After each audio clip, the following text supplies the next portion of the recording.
Bon dia, soy Josefa, nascuda en Bonete y después criada en Ayalo y me vaig casar y visc a Ontinyent, vale, així no? Bueno, jo contar-vos cosetes de quan era menuda, perquè de la guerra no sé res, el que contaven els meus pares. I quan va vindre racionament, ahir a Bonete, ja anava ma mare a la casa del retorn i allí mos donaven el que venia.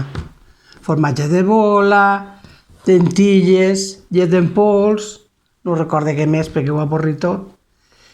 I després quan anàvem a casa i me deien, d'on veniu? Jo li dia a mon pare o a qui fora, pues hem anat a la casa del retorn que la dona, no jo dia la dona del senyor retorn mos ha donat això i allò. I ma mare feia, no diguis la dona, és la germana. I, de fet, després quan vam començar a escola, als 6 anys, sí, el primer dia que vaig me donen llet. I era llet en pols, de pols. Que avorriment, que pena, perquè jo eixia al pati i la tirava. I un dia vaig ser la mestra, me va pillar Doña Llanos, que li diuen Llanos, no se m'olvida del nom, I em va arribar un castig que em va tancar dins del col·legi. Per dinar i tot, Va vindre ma mare a buscar-me i aquella no volia deixar-me ir. No volia deixar-me.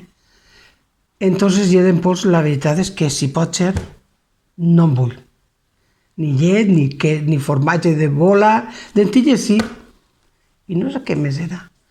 També m'enviava per cafè al bar, però el cafè gastat, el de la cafeteria.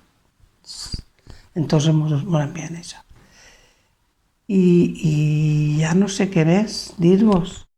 Perles, adeu.